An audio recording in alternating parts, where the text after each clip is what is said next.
Philosophers world channel में आपका स्वागत है।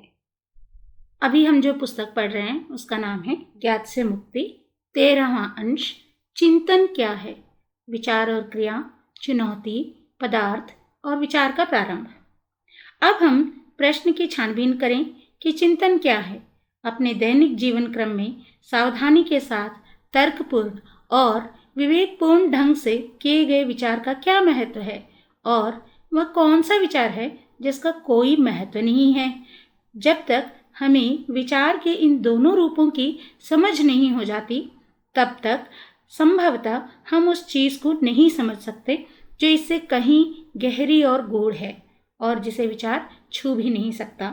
चिंतन क्या है, स्मृति क्या है, विचार कैसे उत्पन्न होता है, विचार किस प्रकार हमारे क्रियाकलाप को संस्कारबद्ध कर देता है, इसके पूरे के पूरे जटिल ढांचे को हम समझने का प्रयास करें। इन सबको समझने के क्रम में ही शायद हमारा उस चीज़ से मिलना हो जाए जो विचार की पकड़ में कभी नहीं आ पाते, जहाँ तक पहुँचने के लिए विचार कभी मार्ग और द्वार नहीं बन सकता। हमारे लिए जीवन भर विचार इतना महत्वपूर्ण क्यों बना रहता है? विचार यानी धारणा और मत, जो मस्तिष्क कोशिकाओं में संचित स्मृति की प्रतिक्रिया है। आप में से बहुत लोगों के मन में शायद ये प्रश्न कभी उठा भी ना होगा, और अगर उठा भी होगा तो आपने कहा होगा इसका महत्व ही क्या है, महत्व तो भावना का है। लेकिन आप इन दोनों को अलग कर कैसे सकते हैं? अगर विचार भावना को प्रवाह और सातत्य ना दे तो भावना बहुत जल्दी मर जाती है। हमारे दैनिक जीवन में इस भय, ऊब और संघर्ष से आक्रांत जीवन में विचार ने इतना महत्व कैसे प्राप्त कर लिया है, यह आप स्वयं से पूछिए, जैसे मैं स्वयं से पूछ रहा हूँ। आखिर व्यक्ति विचार का गुलाम क्यों है? धूर्त और चालाक विचार जो संगठित कर सकता है, जो नित्य नई चीज़ों की शुरुआत कर सकता है, जिसने इतना कुछ आविष्कार कर डाला है, इतने सारे युद्धों को जन्म दिया है, इतना भय, चिंता और उपद्रव पैदा किया है, जो हमेशा प्रतिमाएं बनाने में लगा है और जो अपनी ही पूंछ को पकड़ने का प्रयास कर रहा है।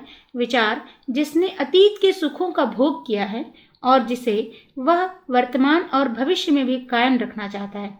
विचार जो सदा सक्रिय और गतिशील है तथा जो हमेशा शोरगुल करने में, निर्माण करने में, जोड़ने घटाने में और अनुमान एवं कल्पना करने में व्यस्त है।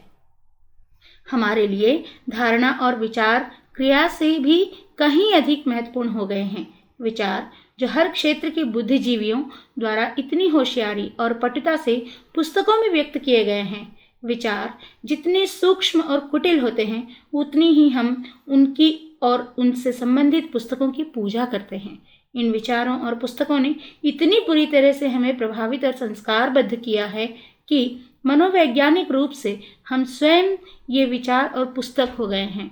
चारों ओर लोग विभिन्न विचारों और आदर्शों की चर्चा कर रहे हैं और तार्किक रूप से उन पर अपना अपना मत प्रकट कर रहे हैं। प्रत्येक धर्म का अपना अपना मत और फॉर्मूला है तथा ईश्वर तक पहुंचने के लिए उन्होंने अपनी अपनी सीढ़ियां बना रखी हैं। जब हम विचार की उत्पत्ति और इसके प्रारंभ की छानबीन कर रहे हैं तो हम मनुष्य के बनाए हुए विचार के इस पूरे महल के महत्व पर प्रश्न चिन्ह लगा रहे हैं। हम जानबूझकर विचार को क्रिया से अलग रखते हैं क्योंकि विचार सदा अतीत से जुड़ा होता है, जबकि क्रिया साक्षात वर्तमान में होती है, अर्थात जीना वर्तमान में होना है। लेकिन चूंकि हम जीने से डरते हैं, इसलिए विचार के रूप में अतीत हमारे लिए इतना महत्वपूर्ण हो गया है। अपने ही मन में उठते हुए विचारों को देखना सचमुच कितना रोचक और मज़ेदार है। कैसे कोई सोचता है, इसका निरीक्षण करना, वह प्रतिक्रिया जिसे विचार कहा जाता है, कहाँ से निकलती और प्रकट होती है? स्पष्टता स्मृति से। क्या विचार का कोई प्रारंभ क्षण या आरंभ बिंदु होता है? अगर होता है तो क्या हम उसे पकड़ सकते हैं? क्योंकि वहीं पर स्मृति की गतिविधि शुरू हो जाती है। अगर हमारे पास स्मृति हो ही ना तो विचार कहाँ से आएगा?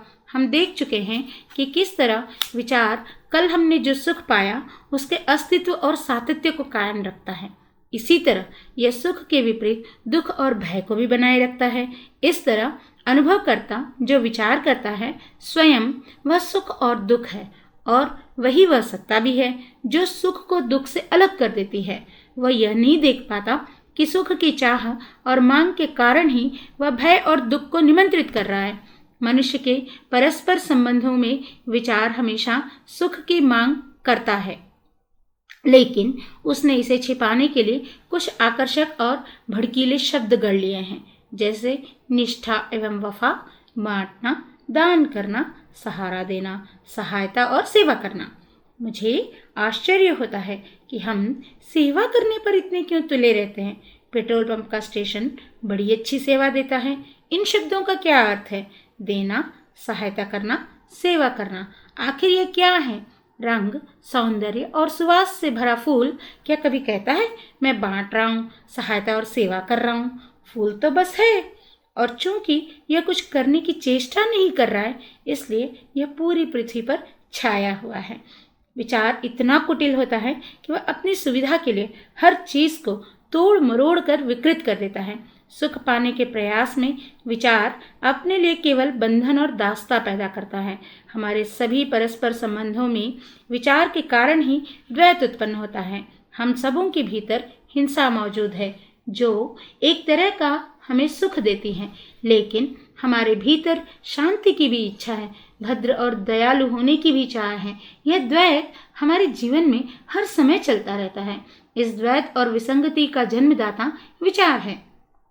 इसके अतिरिक्त विचार हमारे सुख और दुख की स्मृतियों का संचय करता है और इन्हीं स्मृतियों से इसका पुनर्जन्म होता रहता है।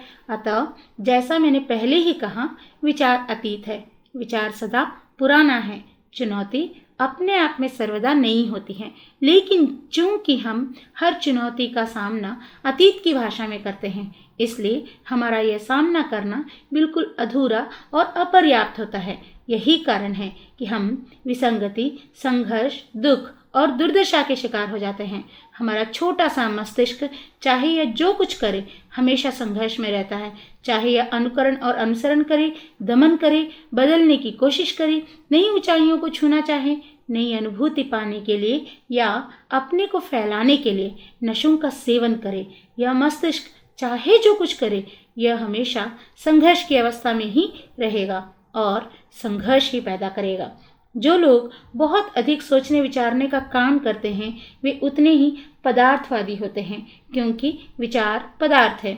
विचार पदार्थ है उतना ही जितना कि आपके कमरे का फर्श, दीवार या टेलीफोन पदार्थ है। ऊर्जा जब एक ढांचे के भीतर कार्य करती है तो पदार्थ बन जाती है। इस तरह जगत में ऊर्जा का भी अस्तित्व है और पदार्थ का भी। पूरा जीवन यानी यह पूरी सृष्टि इन्हीं दोनों का खेल है। भले ही हमें यह पता न चले, लेकिन विचार पदार्थ है।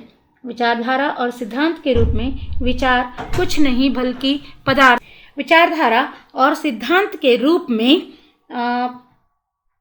विचार कुछ नहीं बल्कि पदार्थ है।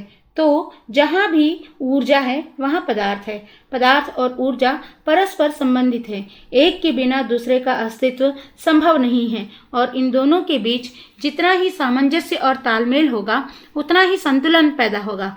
मस्तिष्क की कोशिकाएं उतनी ही सक्रिय होंगी। विचार ने सुख, पीड़ा और भय के एक ढांचे को खड़ा कर लिया है और इसी के भीतर वह हजारों वर्षों से कार्यरत है।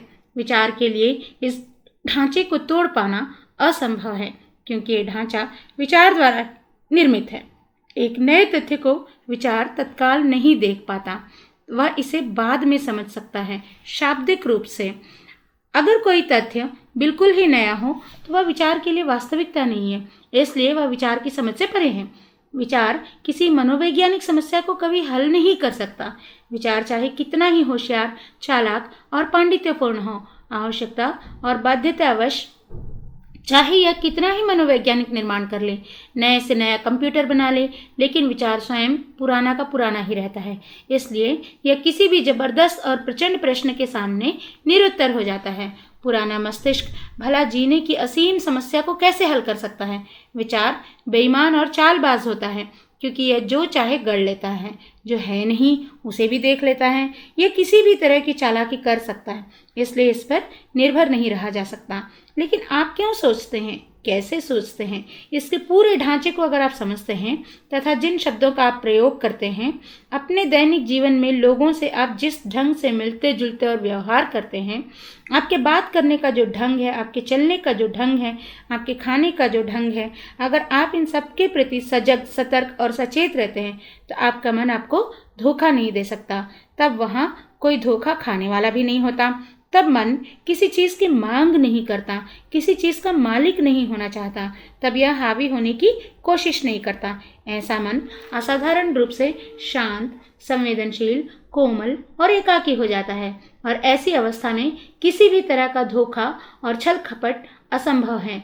क्या आपने कभी गौर किया है कि जब आप पूरे ध्यान की अवस्था में होते हैं तो दृष्टा, विचारकर्ता, भीतर के केंद्र मैं का अंत हो जाता है, क्योंकि ध्यान की इसी अवस्था में विचार सूखने और मुरझाने लगता है। अगर कोई व्यक्ति किसी चीज़ को अत्यंत साफ और स्पष्ट रूप से देखना चाहता है तो उसका मन एकदम शांत होना चाहिए। उस समय यह आवश्यक है कि मन से सारे शोरगुल और शब्दों को, पूर्वाग्रह, प्रतिमाओं और चित्रों को अलग कर दिया जाए और इस शांत स्थिति में आप विचार के उदय और आरंभ को देख सकते हैं, न कि तब जब आप किसी चीज़ की खोज कर रहे हैं, प्रश्न पैदा कर रहे हैं और उनके उत्तर की प्रतीक्षा कर रहे हैं। विचार का आरंभ क्षण कौन सा है? स्वयं से ये प्रश्न करने के बाद जब आप पूर्ण रूप से मौन और चुप हो जाते हैं, अपने पूरे अस्तित्व से इस मौन और चुप्पी में ही आप देखने लगते हैं कि विचार किस तरह आकार लेता है।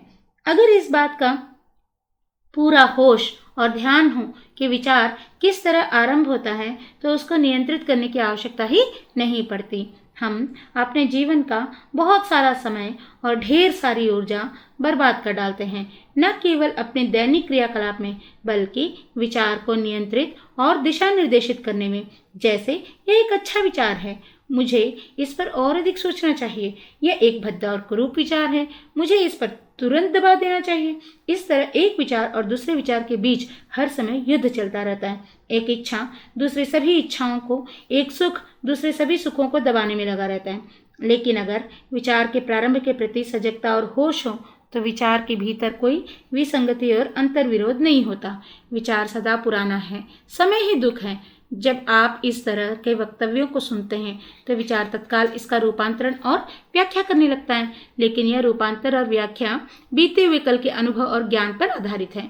आप इसकी व्याख्या निश्चय ही अपनी संस्कारबद्ध मानसिकता के अनुसार करेंगे, लेकिन अगर आप इन वक्तव्यों को केवल देखें और इनकी व्याख्या न करें, बस उनकी ओर अपना पूरा ध्यान एकाग्रता नहीं दें, तो आप पाएंगे कि वहाँ न देखने वाला बचा है और न देखी जाने वाली वस्तु, न विचार करने वाला बचा न विचार। यह मत पूछे पहले किसका अस्तित्व है। यह एक होशियारी भरा तर्क है जिससे कुछ हल नहीं होता। आप अपने भीतर यह देख सकते हैं कि जब तक आप विचारों से खाली रहते हैं, जिसका अर्थ यह नहीं है कि आप स्मृति लोप या विस्मरण के शिकार हो गए, जब तक स्मृति, अनुभव और ज्ञान अर्थात अतीत से उत्पन्न विचार अनुपस्थित रहता है, तब तक वहाँ विचारकर्ता का कोई अस्तित्व नहीं होता। यह कोई दार्शनिक या रहस्यवादी मामला नहीं है। हम यहाँ वास्तविक तथ्यों की बात कर रहे हैं। और अगर आप इस यात्रा में यहाँ तक चलते चले आए हैं तो आप देखेंगे कि आप किसी भी चुनौती का सामना पूरे मस्तिष्क से नहीं करेंगे। तब हर चुनौती आपके लिए नई होगी और आप उसका सामना एकदम नए ढंग से करेंगे। धन्यवाद।